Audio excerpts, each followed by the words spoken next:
juntos novamente para o nosso segundo capítulo do livro Sexo e Obsessão, por Divaldo Franco e o espírito de Manuel Filomeno de Miranda.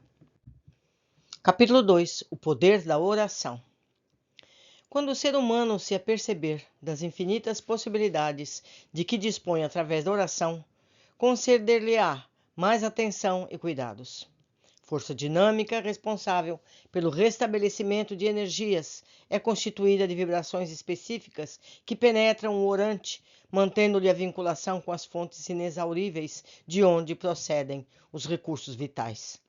Em razão da intensidade do hábito a que o indivíduo se permita, torna-se valioso instrumento para a conquista da paz e a preservação da alegria, nele instaurando um estado de receptividade permanente das vibrações superiores que se encontram espalhadas no cosmos, preservando-lhe a saúde, gerando-lhe satisfação íntima, proporcionando-lhe inspiração nas mais variadas situações do caminho evolutivo.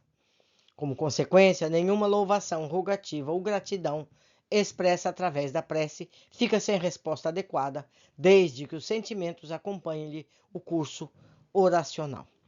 Naquela noite de caras reflexões, eu me encontrava aguardando o momento para atividades especiais ao lado de abnegados mensageiros que se fazem o intercâmbio com os espíritos encarnados na Terra, ajudando-os na desincumbência dos compromissos a que se dedicam. No momento aprazado, que corresponderia às 2 horas da manhã, reunimos-nos no local reservado para a partida em direção do mundo físico.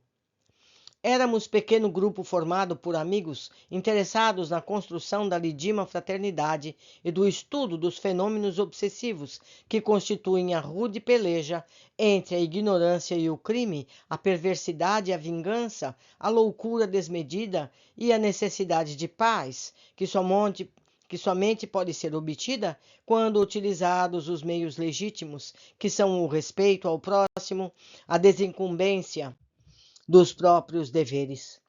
A modesta caravana estava sob orientação do irmão Anacleto, que fora espiritista militante e se dedicara com especial empenho ao labor mediante as terapias da doutrina em favor da saúde mental e emocional das criaturas humanas, particularmente quando afetada pela interferência dos espíritos obsessores.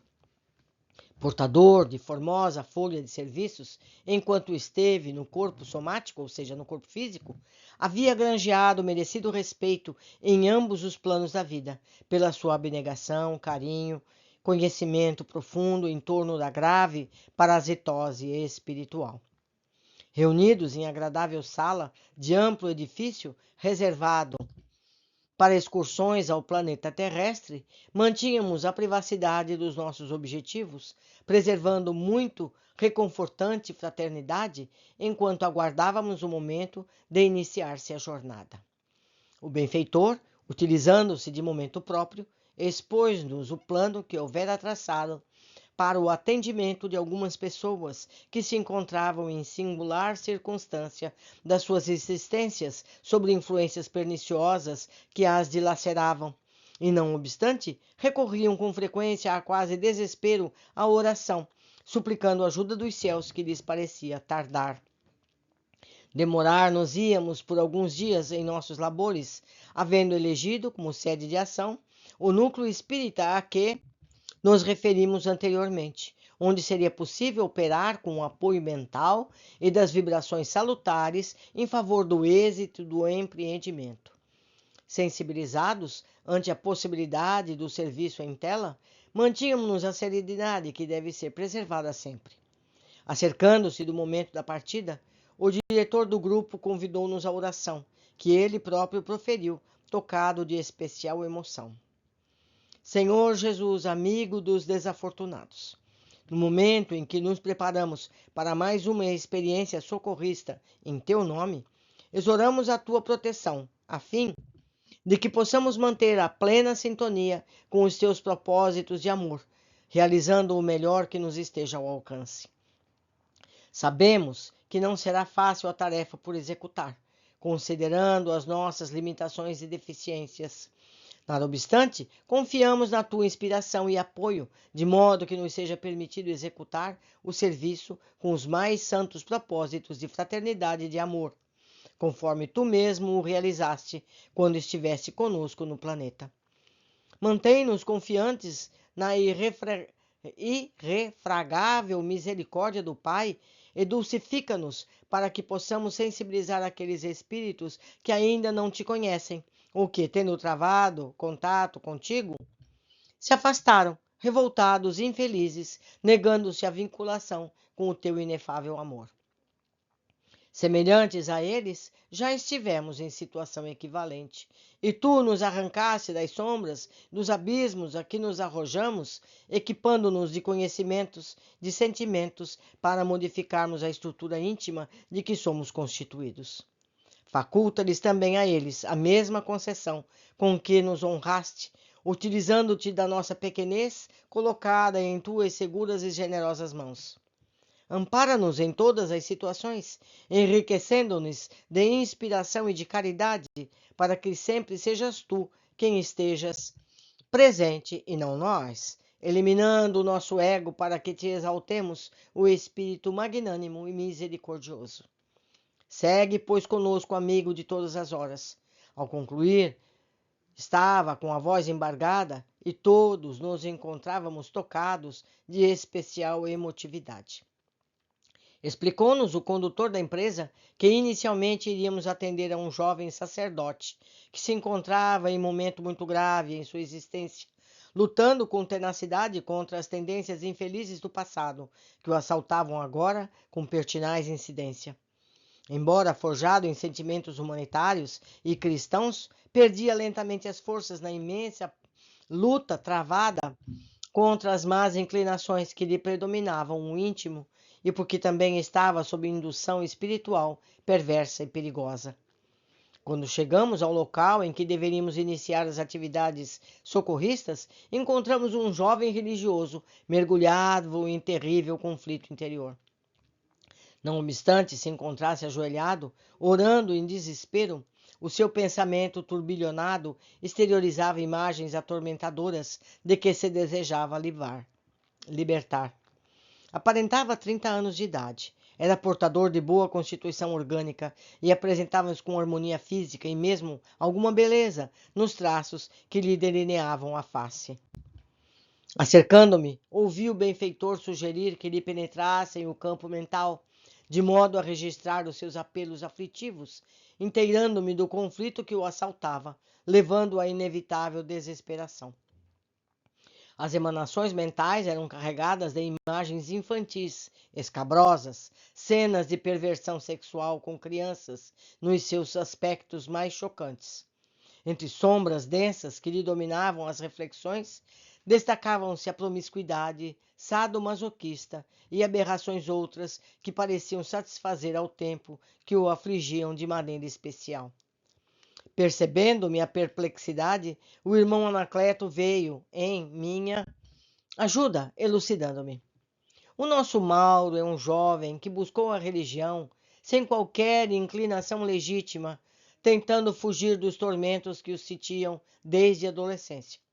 Sentindo-se dominado pelo desvario das tendências sexuais infelizes, procurou refúgio na religião, na qual poderia esconder-se, deter os desejos infrenes que o aturdem, buscando o seminário, onde pensava disciplinar os instintos e corrigir as más inclinações. Infelizmente, não foi bem sucedido, porquanto no lugar onde esperava encontrar a paz e orientação, defrontou-se com diversos companheiros portadores de desequilíbrios equivalentes, que também buscavam a fuga ao invés do enfrentamento no século, resvalando a pouco e pouco para comportamentos esdrúxulos e insanos. Silenciou por um pouco e logo prosseguiu. Concluindo o curso e sendo ordenado sacerdote, a princípio tentou manter-se distante dos hábitos doentios, procurando exercer o ministério com atitudes saudáveis. Todavia, lentamente, o cerco das paixões se fez inexorável. e o contato com alguns veículos de informação, especialmente a televisão, foi-lhe quase impossível deixar de anestesiar-se outra vez pelas sensações grosseiras dos desejos incoercíveis. Foi-se permitindo arrastar pelos programas vulgares, recheados de paixões e vilanias, embriagando-se com as cenas portadoras de obscenidades e aberrações, passando a convivência mental com outros insensatos e enfermos morais, utilizando-se de fotografias para prosseguir no tormento que ora o despedaça interiormente. Ante a pausa natural, que me pareceu oportuna, ensejou-me interrogá-lo e o que fiz naturalmente. Pude perceber, acentuei surpreso, que o seu drama íntimo envolve crianças e alguns jovens imaturos que se rebolcam nas suas paisagens mentais entre sombras e cenas de hedionda qualidade. Qual a razão dessas manifestações no seu pensamento atormentado? Generoso e sábio, o amigo explicou. O drama do nosso paciente tem as suas raízes na pedofilia, desequilíbrio moral e sexual, hoje muito difundido pelos infelizes vendedores de sexo. A prejuízo da saúde e da dignidade de inúmeros psicopatas e perversos, saturados pelos excessos sexuais que se permitem, procuram novas experiências aberrantes e cruéis, utilizando-se de crianças indefesas e ingênuas para o triste mercado das suas vilanesas.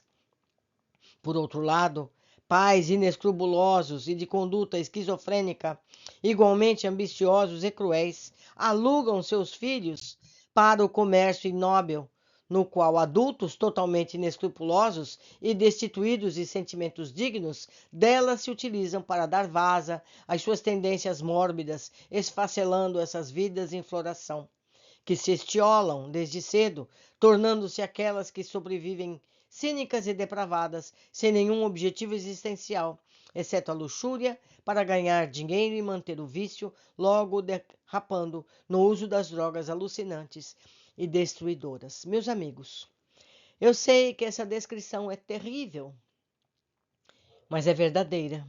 Infelizmente, é verdadeira. Nós temos essas notícias diariamente nos jornais. Então, este livro vem nos esclarecer o âmago dessa situação. Então, apesar de serem cenas fortes, precisamos seguir com o nosso estudo. Seguindo, o nosso Mauro encontra-se envolvido com uma gangue pornográfica que lhe exige mais crianças para o comércio desnaturado, considerando-se a facilidade de que ele dispõe no convívio infantil face à sua condição de religioso. Igualmente viciado, instalou um pequeno estúdio no qual fotografa e grava cenas hórridas com desprevenidas vítimas que arrebanha, a princípio iludindo-as com guloseimas e pequenos presentes, para depois viciá-las e utilizá-las abertamente no mercado da crueldade. Novamente silenciou, como a concatenar informações preciosas, para prosseguir de imediato.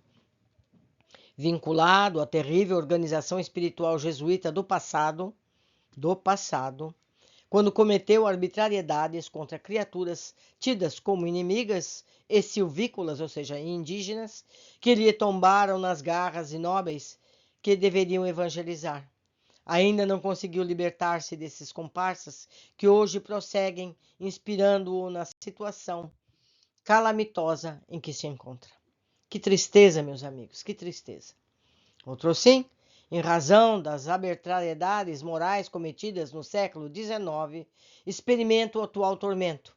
Entretanto, inspirado pela mãe desencarnada que o acompanha com imenso sofrimento nos últimos tempos, percebendo o abismo cada vez mais devorador que o traga, vem recorrendo à oração, pedindo misericórdia e ajuda por não mais suportar a própria insânia.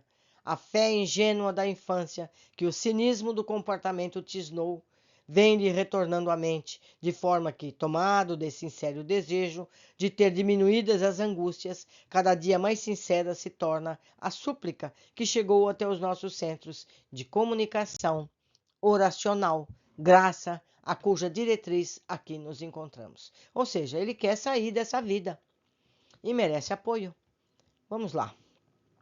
Sempre ávido de conhecimentos, utilizei-me de novo o ensejo para interrogar.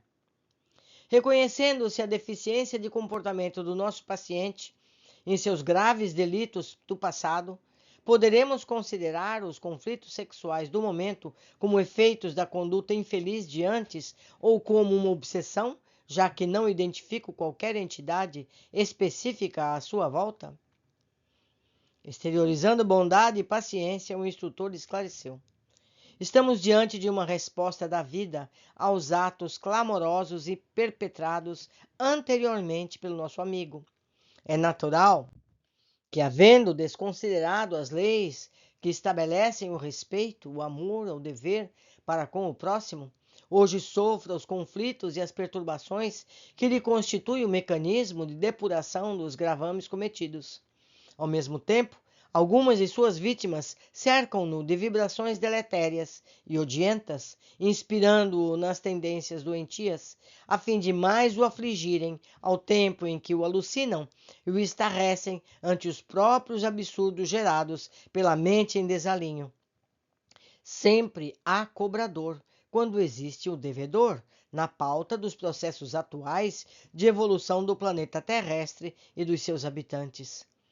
Examinando com atenção o enfermo que orava em desespero, estorcegando na consciência culpada pelos excessos cometidos, quase arrancando os cabelos de ato de deplorável inconsciência, o orientador concluiu.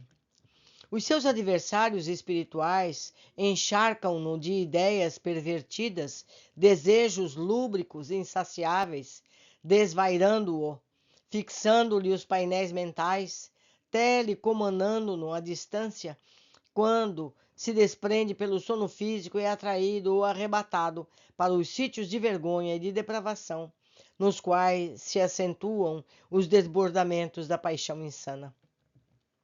Naquele momento vimos acercar-se do jovem sacerdote um espírito de aspecto feroz, aselvajado, com muitas anomalias na forma em que se apresentava, que o examinou detidamente e, após gargalhar zombeteiro, escarneceu-o com palavras vulgares em razão do anseio da vítima de buscar libertar-se do cerco em que se debatia através da oração. Vimo-lo então exclamar, exprobando-o: porque buscas Deus, miserável, em nome de quem te escondes para dares prosseguimento aos teus anseios degenerados? Pensas que ele te atenderá ou socorrerá aqueles aos quais mutilas moralmente e infelicitas? Quanto cinismo! Orar, como se a prece te pudesse ajudar nessa conjuntura, senão para encontrares mais gado para o nosso matadouro. Estamos ouvindo o espírito que obsedia o pobre padre, já com tendências tão difíceis de serem controladas. Mudemos de atitude e vamos ao prazer, diz o obsessor. Assumindo uma posição de sicário, ergueu um chicote que trazia numa das mãos e aplicou o sibilante golpe nas costas do desesperado. Naquela postura de desequilíbrio, as palavras desconexas que exteriorizava não mais constituíam uma prece, mas refletiam um estado de perturbação que se lhe vinha sendo habitual, embora a intenção inicial fosse de encontrar paz e a libertação do drama excruciante. O jovem padre experimentou uma estranha sensação. À medida que os golpes se repetiam, quando o adversário o fixava no chakra coronário, com os olhos em brasas, expressando o ódio que o acometia, foi-lhe acentuado a percepção e logo depois de alguns breves minutos passou a sentir o acicatar das dores que aumentavam enquanto o chicote repetia os golpes, atirando-se por inteiro ao solo, entrando em delírio de torpeza sexual, no qual se misturavam gemidos, gritos surdos sob o deliberar da mente, excitada pelos clichês vulgares que lhe eram habituais.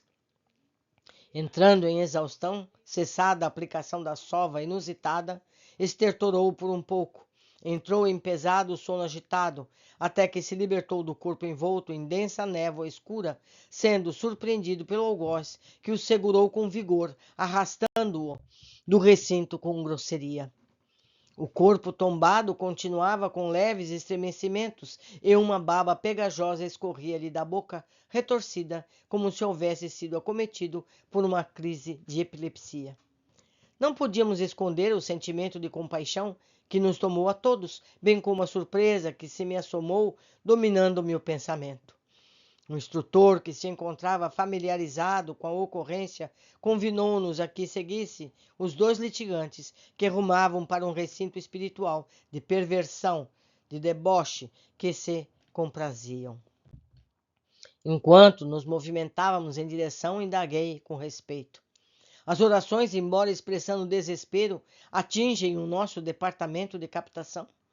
Eu quero aproveitar a oportunidade para explicar isso. Existe um departamento nos planos espirituais que recebem as preces que fazemos. E essas preces são encaminhadas a quem as possa atender, segundo o merecimento e sinceridade de cada um. Continuando a nossa leitura. É claro que sim, respondeu o generoso.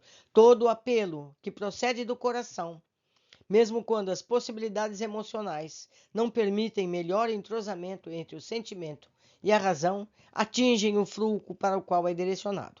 Nosso Mauro, depois de delinquir, inspirado pela mãezinha, conforme já acentuamos, dá-se conta do caminho sem volta, por onde segue, e na falta de outra alternativa, vem buscando o concurso do céu, apesar dos clamorosos erros que prossegue cometendo sob a guarda da fé religiosa na qual se oculta.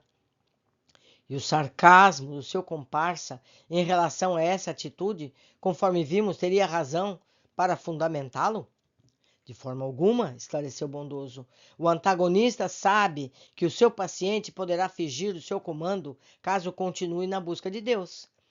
Para atemorizá-lo e anular-lhe a inesperada disposição, critica-o urzindo o chicote, cujo açoite vibratório faculta-lhe o prazer masoquista que a mente desorientada cultiva.